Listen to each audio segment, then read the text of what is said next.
ভালে লাগিছে। মই প্ৰথমতে আমাৰ 52 নং গড়তলা কাল্লি পঞ্চায়তৰ সমূহ ৰাইজক ধন্যবাদ জনাইছোঁ। আজি মোক দ্বিতীয়বাৰৰ বাবে জয়যুক্ত কৰিছে। আঞ্চলিক সদস্য পদৰ প্ৰাৰ্থিত্ব মোক বিজেপি দলে আগবঢ়াইছিল আৰু বিজেপি দলৰ প্ৰতি আস্থা ৰাখি ৰাইজে পদুম ফুলৰ চিহ্নত যথেষ্ট ভোটদান কৰিছে। মই যোৱাবাৰ 1700 ভোটত জয়যুক্ত হৈছিলোঁ। এইবাৰ আৰু ডাবল হৈছে, 3704টা ভোটত লিড লৈ জয়যুক্ত হৈছোঁ। মই যিখিনি যোৱাবাৰ আধৰুৱা কাম আছিলে, যোৱাবাৰো মই আঞ্চলিক পঞ্চায়তৰ সভাপতি হৈছিলোঁ। এইবাৰো আমাৰ যিখিনি ডিলিমিটেশ্যনৰ পিছত পঞ্চায়তখন কিছু নতুন হৈছে, গতিকে যিখিনি যোৱাবাৰ য'ৰ পৰা আমি এৰিছিলোঁ, মানে যিখিনিত পাৰা নাছিলোঁ, যিখিনি কামত আমাৰ 5 বছৰ সম্পূৰ্ণ হৈছিল, এতিয়া আমি তাৰ পৰা কামখিনি আৰম্ভ কৰিম আৰু যিখিনি চৰকাৰী নতুন নতুন আঁচনি আহিব, যিখিনি আমাৰ ৰাইজৰ উপকাৰৰ আঁচনি, ঘৰ হওক, অৰুণোদয় হওক, এইখিনি যিখিনি পাব আছে, আমি অনাগত এই 2 বছৰমানৰ ভিতৰতে সেইখিনি কমপ্লিট কৰিবলৈ চেষ্টা কৰিম। আৰু ৰাইজৰ কিছু সমস্যা আছে, আৰু যিখিনি সমস্যা আছে আমাৰ সন্মানীয় নাৰায়ণ ডেকা দেৱৰ লগত আলোচনা কৰি আমি এটা টিম হৈ কাম কৰি, কাৰণ অকল কাউন্সিলাৰ হিচাপে বহুত কাম কৰিব নোৱাৰি। আমাৰ জিলা পৰিষদ আৰু আমাৰ পঞ্চায়তৰ সভাপতি যোন হ'ব, আমি গোটেইখিনি লগ হৈ স্থানীয় আমাৰ ৱাৰ্ড সদস্যসকলো আমাৰ জয় হৈছে। গতিকে সকলোৱে এটা সন্মিলিত প্ৰচেষ্টাৰে আগন্তুক দিনত আমি ৰাইজৰ উন্নয়নৰ হকে কাম কৰি যাম। মই 3704টা ভোটত জয় হৈছোঁ, লিড পাইছোঁ।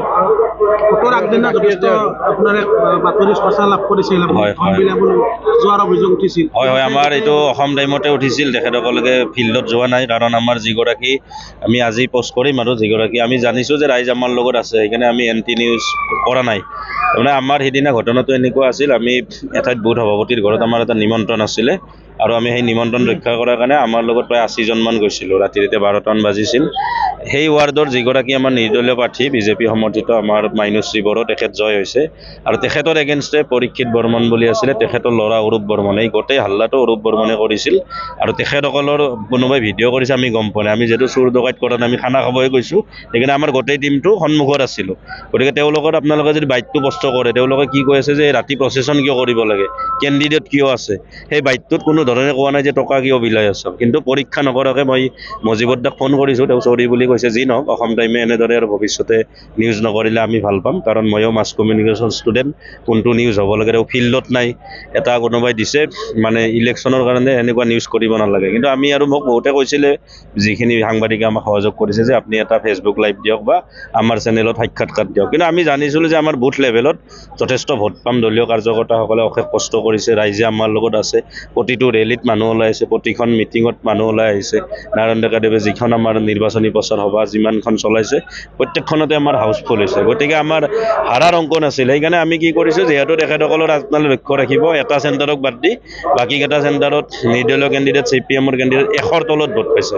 10টা আমাৰ একমাত্ৰ খিলঞ্জীয়া মুছলিম ৱাৰ্ড 2 নম্বৰ জয়সাগৰ, তাতো আমাৰ 234টা লিড হৈছে। গতিকে যিহেতু আমাৰ সংখ্যালঘু ঠাইতে আমাৰ বিজেপিৰ প্ৰতি ধাউতি আছিলে, গতিকে আমি আৰু উচ্চ বাচ্য কৰা নাই। আমি ভোটৰ দিনটোলৈ, আজিৰ দিনটোলৈ মনে মনে আছিলোঁ, কাৰণ আমাৰ লগত ৰাইজ আছে। সেইকাৰণে এইটো ৰিকুৱেষ্ট কৰিছোঁ যে এটা মিছা নিউজ কৰিব নালাগে, কাৰণ অলপ সকলোৱে মনোকষ্ট পায়। কাৰণ আমি ধৰক ৰাতি 12টা এটা ঠাইত লগ হৈছোঁ, সেইটোত ভুল হ'ব পাৰে, কিন্তু আমি 150-200 মানুহলৈ কোনোবাই পইচা দিব যাব নেকি? তাত আমাৰ যিহেতু নিমন্ত্ৰণ এটা দিছিলে আমাৰ যিগৰাকী ৱাৰ্ড মেম্বাৰ আছিল, যে আজি দাদা আমাৰ ঘৰত ভাত খাব, তেখেতৰ ঘৰত আচলতে আমি গোটেইকেইজনে ভাত খোৱাকৈ গৈছিলোঁ। কিন্তু ভাত খোৱাৰ আগতে এই যে আমি সমদল বা আমাৰ মানুহ বেছি দেখা পালে, সেইকাৰণে তেওঁলোকে ৰাতি কিয় আহিছোঁ বা কিয় সমদল কৰিছিলোঁ, আমাৰ মাজত কথাৰ কটাকটি হৈছিলে। কিন্তু কোনো ধনৰ লেনদেনৰ আমি ধন বিলাব লগা হোৱা নাই। তেওঁলোকেহে বিভিন্ন ঠাইত ধন বিলাবলৈ গৈ তেওঁলোকে পিছত যদি গম পায়, আমাৰ এটা বৰতলা মাজৰ চুবুৰী বুলি আছে, আমি কমেণ্টত ফটো দিছোঁ বা এতিয়া লাগিলে দিব পাৰিম।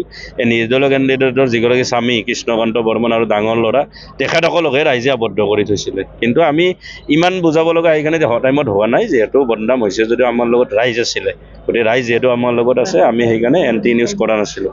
গতিকে যি নহওক, আপোনালোকৰ সাংবাদিক বন্ধুসকলক ধন্যবাদ জনাইছোঁ। গোটেই নিৰ্বাচনী প্ৰক্ৰিয়াটোত আমাৰ বৰক্ষেত্ৰীৰ যিসকল সাংবাদিক বন্ধু আছে, প্ৰিণ্ট মিডিয়া হওক, ইলেক্ট্ৰনিক মিডিয়া হওক, আমাৰ ডিজিটেল মিডিয়াই হওক, সকলোৱে আমাক সহযোগ কৰিছে। গতিকে যি নহওক, আৰু আগন্তুক দিনত আমি সংবাদ মাধ্যম যিহেতু গণতন্ত্ৰৰ চতুৰ্থ স্তম্ভ, সকলোকে লগত লৈ চলিব লাগিব। আপোনালোকেও আমাৰ ওপৰত দৃষ্টি ৰাখিবই লাগিব, যাতে ক'ৰবাত ভুলটো আঙুলিয়াই দিলেহে আমি ভাবিম, নহ'লে কাৰণ ভুলটো মানে মানুহৰ নিজৰ পিঠিৰ দৰে, আমি মানে নিজৰ ভুলটো দেখা নাপাওঁ। গতিকে সংবাদ মাধ্যম বা ৰাইজে অভিযোগ কৰিলে ভৱিষ্যতে আমি সচেতন হ'ম আৰু সিদিনাৰ ঘটনাটোৰ কাৰণে আমি একো ধৰি থকা নাই আপোনালোকে একো বেয়া পাব নালাগে ধন্যবাদ ঘৰত আনন্দ আৰু সম্পৰ্কৰ চমক বজাই ৰাখিবলৈ জৰুৰী হৈছে সকলো আনন্দময় মুহূৰ্তত মৰমৰ উপহাৰ দিয়াটো সেইবাবে মধুশ্ৰী জুৱেলাৰ্ছে আনিছে সকলো ৰঙীন ক্ষণৰ বাবে বিশেষ গহনা হীৰাৰে হওক সোণৰে হওক বা